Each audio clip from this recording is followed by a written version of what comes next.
नमस्कार स्टूडेंट्स, कैसे हो सब? I hope you all are fine. आज इस वीडियो में हम डिस्कस करने वाले हैं system of homogeneous linear equation by rank method.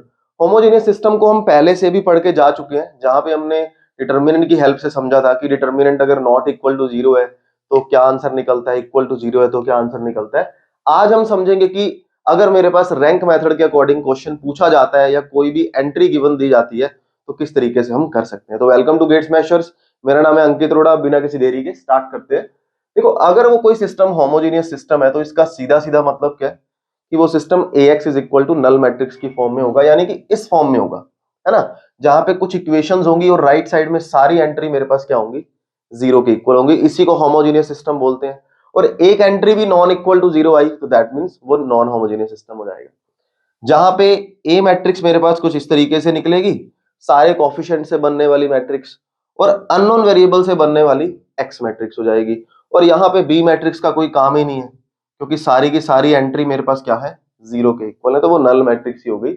अब इस केस में कैसे रूल्स अप्लाई होते हैं? लास्ट वीडियो में जैसे हमने देखा 3 रूल थे। ये कहता है कि अगर आप ए मैट्रिक्स निकालने के बाद उसका रैंक निकाल दो और रैंक अननोन वेरिएबल के इक्वल आ जाए, जैसे 3 में इक्वेशन लिखी हुई है, 3 के इक्वल आ जाए, फिर तो ट्राइवल सॉल्यूशन है। और होमोजेनियस केस में ट्राइवल सॉल्यूशन किसको बोलते थे हम? जहां पे यूनिक सॉल्यूशन को ट्राइवल सॉल्यूशन बोला जाता था। और ट्राइवल सॉल्यूशन का सीधा सीधा मतलब है कि जितने भी अननोन वेरिएबल्स आप निकालने की कोशिश कर रहे हो उन सब की वैल्यू जीरो, यूनिक सॉल्यूशन है।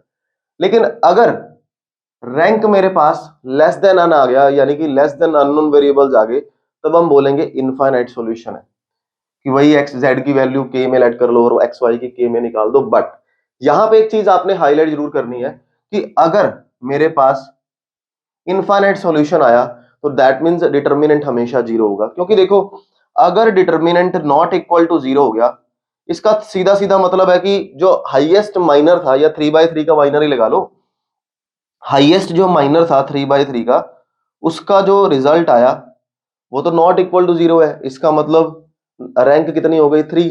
रैंक किसके इक्वल हो गई? अननोन वेरिएबल के। वो तो पहला केस चला गया। तो जब भी ऐसा केस होगा कि वो अननोन वेरिएबल से कम रैंक लेकर के आएगा, तब ये नेसेसरी कंडीशन हो जाएगी इनफाइनाइट सॉल्यूशन में, होमोजेनियस सिस्टम के अंदर, कि डिटर्मिनेंट कंफर्म मेरे पास जीरो है। तो इस पॉइंट को हमेशा ध्यान रखेंगे। एक छोटा सा एग्जांपल करते हैं। इस तरीके का मैंने आपके सामने एग्जांपल लिखा हुआ है, एक्स वाई जेड 3/3 की फॉर्म में, जहां पे ए मैट्रिक्स बन गई इसके कोफिशिएंट से, है ना, 1 -1 1 1 2 -1 और 2 1 3। मैंने क्या किया, इसमें ऑपरेशंस लगाए कुछ इस तरीके के, that is totally up to you कि कौन से आप ऑपरेशन लगा रहे हो। मैंने क्या किया, इस पे ऑपरेशंस लगाए, उसको रो एक्लन फॉर्म में कन्वर्ट कर दिया। रो एक्लन फॉर्म का मीनिंग है कि लीडिंग एंट्री, लीडिंग वैल्यू 1 होनी चाहिए और जीरो से एक्सीड कर जानी चाहिए। जैसे यहाँ पे एक जीरो है तो अगली लाइन में 2 जीरोस होंगी। यहाँ पे नंबर ऑफ नॉन जीरो रो कितनी निकल गई? 3। तो हम क्या बोलेंगे, अगर नंबर ऑफ नॉन जीरो रो 3 है तो ए मैट्रिक्स का रैंक तो 3 आ गया, जो कि अननोन वेरिएबल के इक्वल है। और अगर ये अननोन वेरिएबल के इक्वल आ गया, इसका मतलब यूनिक सॉल्यूशन है, और वो सॉल्यूशन किस तरीके से रिप्रेजेंट होगा, एक्स वाई जेड तीनों की वैल्यू जीरो हो जाएगी। इसके अलावा कोई भी केस पॉसिबल नहीं होगा। इनफाइनाइट के केस में अगर आ जाता है तो वही जेड को के लेट कर लो या वाई को के लेट कर लो और के में आंसर निकाल दो। आज की वीडियो में हमने नॉन होमोजेनियस समझा। आप ये चीज भी बहुत माइंड में स्टूडेंट्स के डाउट रहेगी कि होमोजेनियस और नॉन होमोजेनियस से किस तरीके के क्वेश्चंस निकल करके आ सकते हैं। हमारी फर्स्ट जो आज की लाइव क्लास होने वाली है, अगर ये वीडियो आज अपलोड हो रही है, तो आज की लाइव क्लास में हम रैंक के प्रीवियस ईयर क्वेश्चन डिस्कस करने वाले हैं कि गेट में किस तरीके के क्वेश्चन पूछे गए हैं। And in the next live class we will discuss about the homogeneous and non homogeneous PYQ। So definitely पूछा जाता है। तो सारे इंपॉर्टेंट लिंक्स, फाइल का लिंक, हैंड रिटन नोट, सबके लिंक आपको डिस्क्रिप्शन बॉक्स में मिल जाएंगे। मिलते हैं अगली वीडियो के अंदर, कुछ नया सीखेंगे। Have a good day to all of you. Bye bye bye.